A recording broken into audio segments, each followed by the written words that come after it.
And thank you so much for joining us for this Saturday's edition of Alaska Weather. I'm Dave Percy, a meteorologist with the National Weather Service, and I'll be hosting today's show. On our hazardous weather graphic, we've got winter weather advisories out here for much of the northeast interior, and these extend through noon over the southern areas tomorrow, and probably into the afternoon or early evening farther up here over the eastern Brooks Range. And we've got winter weather advisories also for the eastern Arctic coast. Through these areas, look for winds gusting to 40 miles an hour, 1 to 3 inch additional snowfall, and that'll create visibilities down to a half mile at times, again with the higher wind gusts, of course, over the higher elevations. Then there's a blizzard warning out for the eastern stretch of the Arctic coast there. That's out from 6 a.m. tomorrow morning through Sunday night, or actually until 6 a.m. Monday morning. And that's for winds gusting 50 or more miles per hour out of the west. Those winds will be increasing with blowing snow getting pretty bad with expect whiteout conditions there, Kaktovik, Barter Island during that time frame. Looking at satellite imagery, there is a disturbance passing eastward along or up here to the northeast, and actually spreading some clouds southward, just mid and high level stuff through here.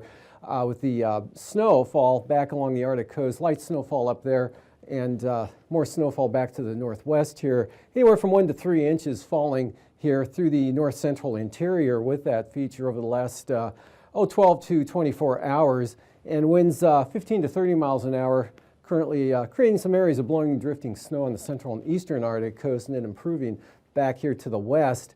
But you can see a lot of clear skies from Bristol Bay and the Kuskokwim Delta there, as well as much of the southeast Bering Sea looking really good here, all the way across the Gulf of Alaska, North Gulf Coast areas. And then a system that shifted in toward the coast last night brought some rain and snow showers to the coastal areas late last night, early this morning. We've got rain and snow showers falling across much of the central and southern southeast coast. Rainfall amounts not all that great. 12-hour amounts roughly 1 to 2/10 of an inch in some areas. Many other areas had just a few hundredths of an inch, and then that ends up there to the north where there's a little bit more clearing up there. This whole feature sliding slowly off to the southeast, and those showers should end here this evening and overnight tonight. And back out to the west, strong high pressure here developing at the surface off the southwest coast. Kind of see the anticyclonic curvature to the cloud shield here with this moisture heading eastward with a fairly active front that's down to the south that's spreading some rain up from about Nikolsky, rain and snow over to around Adak, or just about to Adak, more likely Atka this afternoon, with minimum gale force winds associated with that. And then the clouds up and over the top of the ridge coming back in from the west-northwest here. See this system spreading southeastward. And again, just mid and high level clouds in the Tanana Valley, south across the Alaska Range. It's the Sitna Valley. And then more clouds out there to the west. And on the chart today, there's that 1,041 millibar high developing there just off the southwest coast. And this trough spreading eastward, again, anywhere from 1 to 3 inches of snow associated with that as it moves on by, all the way up to the Arctic coast there. Those gusty winds, a little bit tighter gradient up there. But you can see the snow cuts off here over the west central interior areas, becomes more showery, and really nothing over the Copper River Basin or into the far eastern Tanana Valley yet. May get some later tonight as that moves through. Otherwise, dry conditions, sunshine along the North Gulf Coast, winds diminishing from what they were yesterday afternoon and evening, and pretty light there for Kodiak Island. But the system down to the south there, you can see definitely puts a squeeze in the atmosphere there with a strong high to the north. So we've got minimum gale force winds or wind gusts here occurring with a little bit of precipitation edging its way northward. Again, just catching Nikolsky on over to about Atka today, and then drier with less wind farther to the west there. And over the southeast coast, here's the low center that's keeping it unsettled here over the central and southern panhandle. We'll see tonight that continues to slide off to the southeast. So all of the shower activity ends even over the southern areas this evening, and just Norton Sound, or I'm sorry, not Norton Sound, Dixon Entrance, still a chance of snow showers lingering into late tonight, otherwise clearing out and drier conditions here. High pressure just north of the area there, so that'll definitely clear it out, and kind of chilly on the temperatures. Mostly clear south central Alaska with light winds on down to Kodiak Island. Variable clouds to mostly clear here along the southwest coast, and then this cold front dropping down, colder air definitely coming in behind that, with snow into the eastern Tanana Valley now, and down to about the Alaska Range with some light snow. Nothing to the south. Scattered, isolated snow showers over the lower Yukon Valley areas toward the Nulato Hills. And then this system kicking the winds up on the increase there for the eastern Arctic coast down into the northern Koyukuk Valley areas across the Brooks Range and the central and eastern North Slope. And back to the west, we've got this front continues to edge, come northwestward here, right up to along the Aleutian chain there, and milder conditions, rain here for the eastern Aleutians, and again, minimum gale force gusts with this, and lighter back to the west, some rain and snow trying to push westward, and then another weakening front out here, kind of edging its way eastward, but doesn't quite make it. This continues to move westward here, coming around the bottom of this pretty massive area of high pressure tomorrow. You can see 1,043 millibars in the western North Slope.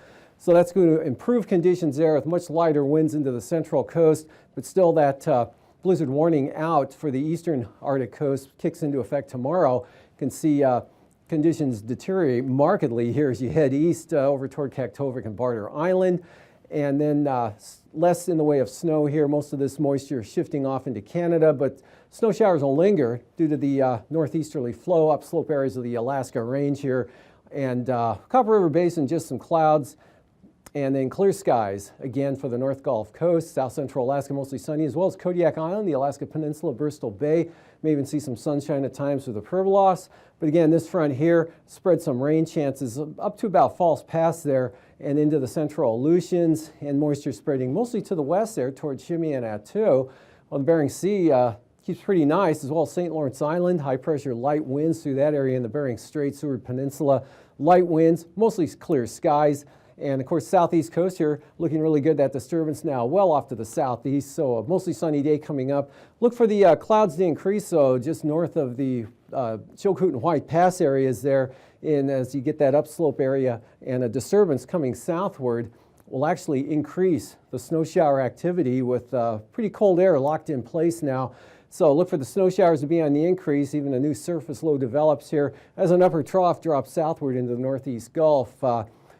Increasing values of vorticity. That'll definitely kick some snow showers off over the southern and central southeast coast. Not so much up to the north there with the downsloping northeast winds.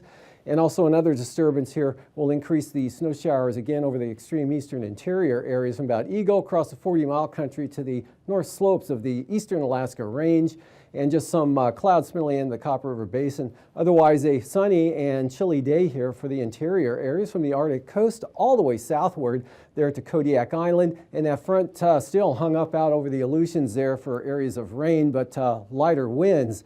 Lows for tonight into the teens here for the Copper River Basin, and single numbers to maybe a little below zero around Arctic Village. And single numbers up there in the western Arctic coast, otherwise milder here. Mid to upper 30s for the Aleutians, Alaska Peninsula, Panhandle, 20s to the lower 30s. Highs tomorrow in the 40s there for the Panhandle. Single numbers up along the Arctic coast, maybe 15 above. Mid to upper 30s here, south central Alaska, lower 40s for Bristol Bay, mid 40s for the Alaska Peninsula areas, as well as southern southeast coast. And then lows the next morning, a little above or below zero, say 10 below to 5 above here in the northeast. A little cooler air coming southward, so portions of the Copper River Basin could approach zero, and mid to upper 20s there for the Bristol Bay area. Highs for the afternoon on Monday, again upper 30s to lower 40s for the Panhandle, mid 20s here over the eastern interior to 5 to 10 on the eastern Arctic coast, lower to mid 40s, the warm spot again, eastern Aleutians and Alaska Peninsula. And now, aviation weather around Alaska. Moving on to flying weather graphics here. Got IFR, that system just to the south there. They'll be spreading up across the central Aleutians here over to about Amchitka Island, but staying west of Nikolsky. And VFR, though, for the Alaska Peninsula, Pribilofs, much of the southeast and northern Bering Sea. Then you get into some more IFR there from St. Lawrence Island, right on down into the Yukon Delta, eastward across the Kuskokwim Valley, especially north side there, to the western Alaska Range and north, and some of that IFR in across areas of the Tanana Valley into the 40-mile country here, and then improve southward across the Copper River Basin, VFR North Gulf Coast and the Panhandle, areas IFR from the eastern Arctic coast southeastward. Tomorrow afternoon, big improvement here through the western interior. Marginal VFR now along and just inland to the Yukon Delta coast, Kuskokwim Bay, IFR just north of Nunivak Island to St. Lawrence Island. But you can see breaking out VFR there, western North Slope and much of the Arctic coast. And good VFR here south of the Alaska Range. Some IFR lingering along and north of the mountains there on in toward Northway and Tok with VFR for the Panhandle. Widespread IFR now over the western and southwest Bering Sea. And east of Atka with marginal VFR to on Alaska. For Monday morning, IFR, again, central western Aleutians, western southwest Bering Sea. Marginal VFR here farther to the north, but generally pretty good for the southwest coast, Nunivak Island, back into Kodiak there. Got some marginal VFR persisting here. A couple of disturbances there keeping, especially on the upslope areas of the Alaska Range, which would be the north side, where you get some IFR here over to the eastern part of the range in toward probably staying north of the Wrangell Mountains, though. So VFR for the Copper River Basin and the southeast coast looking good into the afternoon. Still that area of lingering lower conditions here over the eastern part of the Alaska Range, but not too bad there up toward the eastern Tanana Valley. Good VFR over much of the interior, some marginal stuff up here over the northwest, and patchy over Prince of Wales Island. The main IFR out here over the central Aleutians westward and northwestward across the southwest Bering. Passes shaping up like this. Anatuvik, marginal VFR with probably VFR conditions just to the south and maybe a little lower there on the northern entrance. Possible IFR, especially early on. That same trend and pattern holds also for Adigan and for Lake Clark and Merrill. Both VFR tomorrow. Good VFR for Rainy, except there could be some marginal VFR on that western entrance. Otherwise looking really good. And windy, though, not quite as good. IFR to start with, gradually becoming marginal as the day wears on. And Isabel, mostly lower conditions on that northern entrance there, north of the mountains. VFR to the south.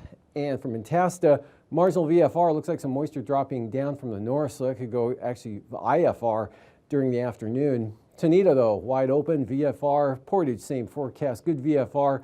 Chilkoot and White, VFR. Late in the afternoon, look for some possible marginal VFR showing up on the northern entrances of both those passes. Otherwise, looking really good. Freezing levels, cold air here, of course, at the surface, right down to the North Gulf Coast and the Panhandle there, just about to the outer coastline.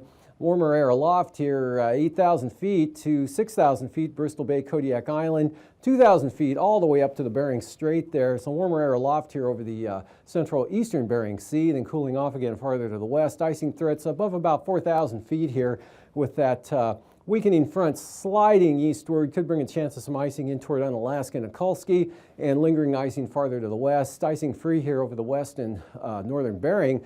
And then with that moisture here from the Alaska Range northward to the eastern Arctic coast, could be areas of rime or mixed icing above about 4,000 feet. Otherwise, icing free on down the Panhandle. Looking at the jet stream, strong upper level ridge now right over St. Lawrence Island, and the flow around that got bringing cold northwesterly flow here, about 80 to 100 knots. It's going to kind of support those surface winds. Will be on the increase again. Otherwise, this trough sliding away from the Panhandle, taking the shower throughout with it. And for 9,000 feet, looking at northwesterlies, maybe up to 50 knots cutting across the western Brooks Range there. And then 20 knots here, 20 to 25 eastern interior, still up to 35, though, coming down across the western interior areas. And then lighter, well, into the Gulf of Alaska, and then becomes lighter under this ridge. Easterly winds 55 to 60 knots, strongest just south of the Aleutians there, and then falling back to just 10 to 15 again under the ridge axis and diminishing to 20 knots farther to the west. Southeast coast, northwesterlies 15 to 20 knots, lighter toward the border. And then for the 3,000-foot winds, 5 to 15 for the most part here for the southeast coast, maybe up to 25, but that's off the coast. And northwest, north-northwest, 25 to 35 here, Prince William Sound, back across the western Alaska Range. Pretty light though for Kodiak, northwest 25 to 30 up there over the the Arctic coast and the western Brooks Range, and the western interior seeing the strongest winds out of the north and swinging around. Easterlies again pretty high there for the Aleutians. Turbulence-wise, moderate chop. Eastern Aleutians all the way out to about possibly Adak, and then here through the western interior and the eastern Arctic coast looks pretty turbulent, especially for smaller aircraft.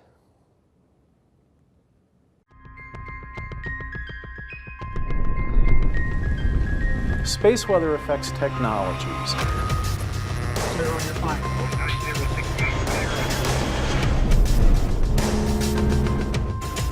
As conditions develop, we put out alerts, warnings, and watches to our customers so they can take action.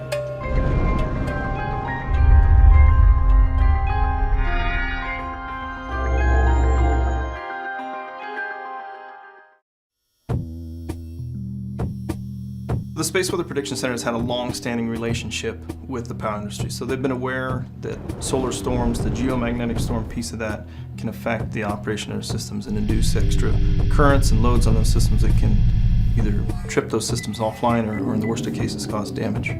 That relationship goes back for several decades. In fact, a big incident in 1989 where part of Quebec was tripped offline that affected something like 6 million customers for about 9 hours. I think that really raised the awareness in the power industries. When we get the alert, we watch the grid and start looking for issues. Are we seeing a decline in voltage? Are we seeing equipment failures? And we readjust the system to try to mitigate those problems, try to keep the lights on and keep it from going out. Averaging about 500, 550 kilometers per second. If we didn't have this early warning, we wouldn't see it until our sensor saw it. Getting more information quicker and faster before the storm hits, not during the storm, is a big improvement. In the long term, I think what we need and what we're moving toward, the U.S. as a whole, is better modeling, fully understanding this phenomenon, understanding how it would impact specific systems.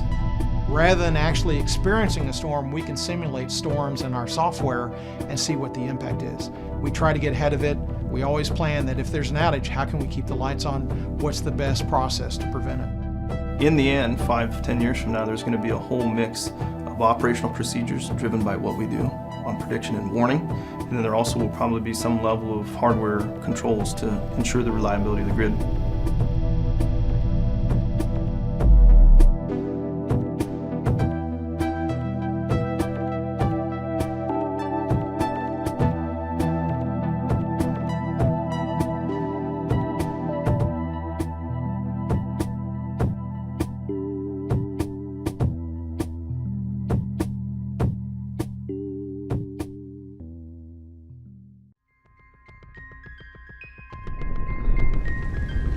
Space weather affects technologies.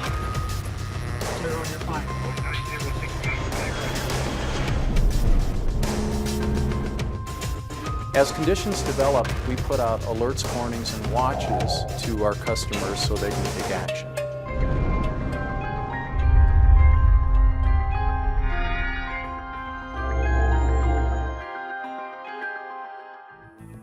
There's different types of impacts on communication systems, and the HF we call the high frequency, which is that band of communications 3 to 30 megahertz. But it's a very important band of radio communication because it's used widespread.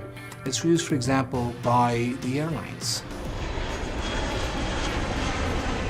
HF radio is most commonly used for position reporting when you're going across the ocean airspace, which is devoid of radar. And ATC can't see you, so it's up to you to report your position and your altitude and your speed. HF works great most of the time, except during a big flare. And during a big flare, that HF communication capability could be gone within a minute or two. So as soon as we see something happening in there or we see a flare, it's one of the first things we do is alert the aviation community, hey, big flare, HF's going to be impacted. Once we know that there's an event going on, then the aviation industry and the airlines can react to that. They can alter their routes over the poles. They can lower the altitudes that they're flying at, or maybe decide not to fly at all in the interest of the passenger safety. So that's just one example of how HF is used, but the emergency response community will use it a lot too. It's one of their primary backups.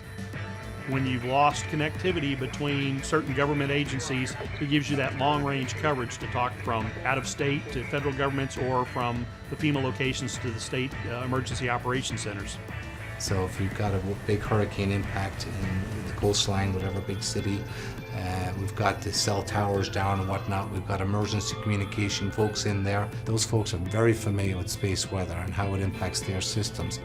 Here in recent years, it was used during Katrina when we had a lot of communications outages down there. It was also used during Hurricane Ike. There was an outage of the telephone circuits with the Texas State Emergency Office, so it was used in both those situations. So when we talk about backup, especially for the airlines, typically they'll have SATCOM, so that'll be satellite communication. The satellite technology that emergency responders use could be GPSs, could be satellite phones, satellite data terminals. Space weather events can impact SATCOMs. The impact can range from a nuisance to loss of a spacecraft. So we will give them the heads up. If we have space weather events, flares, whatnot, they need to know what's impacting their systems. Situational awareness is key. Time is of essence to these folks. Again, it's life and death.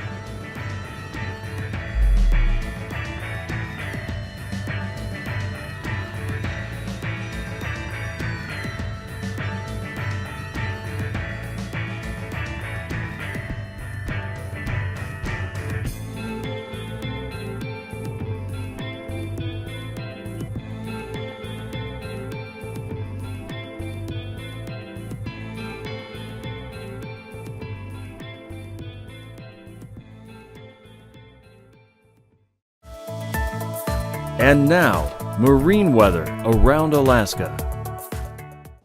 Welcome back. Looking at today's sea ice analysis, it's not melting nearly as much as it has been. In fact, very little over the last 24 hours, and not any further melting is expected. You can see it's quite a ways back to the north here near St. Lawrence Island, down just barely around Nunivak Island, almost nothing in Bristol Bay. Looks like by late Tuesday, Wednesday, winds are going to become north and northeasterly out here. The much colder air mass moving in over the northern Bering Sea. So probably at that time, we'll start to see a significant advance of the ice conditions out here, especially over the northern areas here, north of St. Matthew Island. Moving on to coastal forecasts. Northwest winds, 15 knots here on the north coast, and otherwise their eastern North Gulf Coast, northeast at 10. Pretty light tomorrow, but those winds pick up northwest and then north up to 20 knots on down to the south with seas up to about 7 feet and 30 knots. Small craft advisory winds there for northern Lynn Canal with seas at about 6 feet. 20 knots Stevens Passage and Clarence Strait northwest at 15 with 3-foot seas. And taking a look at Monday's outlook, kind of a variable 15-knot wind pattern down here on the south coast there with seas only at about 5 feet, and then a more uniform significant wind pattern developing up north here. Northeasterlies 25 to 30 knots with seas building up to 8 feet. Those 30-knot northerly winds continue for northern Lynn Canal as colder air flows southward. And then for the Prince William Sound zone tomorrow, northwest at 15, 3-foot seas. North 20 there for the North Gulf Coast with 5-foot seas, and then 15-knot winds here for the western North Gulf Coast, and small craft advisories there for the Barren Islands, northwest 25, 20 knots Kachemak Bay. Cook Inlet northerlies at 10 to 15 knots, seas 2 to 3 feet. Looking ahead to Monday, got a significant increase here south of the Forelands or southern Cook Inlet, those northerlies coming up to 25 knots. Small craft advisories also out for Kachemak Bay with seas building to 7 feet. Northeasterlies 20 knots here for all of the North Gulf Coast, right on down across the Barren Islands, and seas running 5 to 6 feet. Prince William Sound north 20 knots. Higher gusts out of northern bays again, nothing all that significant, and seas at about 3 feet. Then for Kodiak Island tomorrow, mostly west winds here along the east side of things at 15. Shelikof Strait though, light northeast winds and slight seas, and northeast at 10, pretty light from Sitkinak to Castle Cape, but easterlies on the increase here 25 to 30 knots there blowing across the Alaska Peninsula. Those seas on the Pacific side building to 16 feet. Otherwise, Bristol Bay gradually increasing from the northeast to 20 knots, and those seas picking up to about 4 feet. Then for the Monday outlook, we've got northeast 25 now for Bristol Bay, 7-foot seas. East 25 here on the Bering Sea side of the peninsula, seas at about 8 feet there. Otherwise, increase to 25 there for Shelikof Strait out of the northeast. 15-knot winds, Sitkinak to Castle Cape, and then these winds here about 20 knots on the Pacific side of the peninsula there, all the way over to Cape Sarachef. Seas coming down to about 12 feet. East side Kodiak light northeasterlies 15 with 6-foot seas. Out over the Aleutians, lightest winds will be found in the far western Aleutians there, and there's some ridging with east at 20 knots, 12-foot seas. 30-knot winds here with seas as high as 17 feet for the central Aleutians. And then it looks like minimum gales here for the areas south of the Fox Islands, east 35 knots, seas approaching but not quite making 20 feet. 30-knot winds on the Bering Sea side. And for the Monday outlook, all easterly, lose the gales though, but still east at 30 knots, pretty brisk wind there with seas up to 14 to 15 feet here on the Pacific side of the islands, and 25 to 30 knot easterlies there for the central Aleutians, with seas a tad lower, and winds continue to drop off, still at about 20 knots out there from Kiska Island to Shimia, with seas running roughly around 10 feet. And then for the southwest coast, Sunday, northeast, 20 knots, pretty general there with 5-foot seas. Stronger easterlies for the Pribilofs, coming up to 30 knots, 11-foot seas. East 25, St. Matthew Island, those seas up to 12 feet. Light winds, strong high pressure up here. St. Lawrence Island to the Bering Strait, Norton Sound, east-northeast, only at about 10. And then for Monday, northeasterlies 10 to 15, staying relatively light, barely a breeze up in those areas, but brisk wind advisories or small craft advisories here for the southwest coast. Already those colder northeast winds kicking in here, especially over the northern Bering and along the coast there, with seas building up to 11 feet for St. Matthew Island. Hold on to the 30-knot easterlies for the Pribilof Islands, seas running right around 10 feet. Up along the strong winds, the gale force winds here, 35 to 40 knots out of the west tomorrow here for the eastern Beaufort Sea coast. Again, with that blizzard warning for the land areas there in effect until 6 a.m. Monday, but brisk wind advisories for the central coast. Lighter winds on the east side there down to 15 or to 20, maybe even might even go down to 15 knots late tomorrow afternoon here on the west side, and then east-southeast at about 15 from Cape Beaufort down to the Bering Strait. And then even lighter winds in store for Monday, just south to southwest at about 10 here from the Strait up to Cape Beaufort. And then southeasterlies, roughly 15 knots for the central and west side, and these winds coming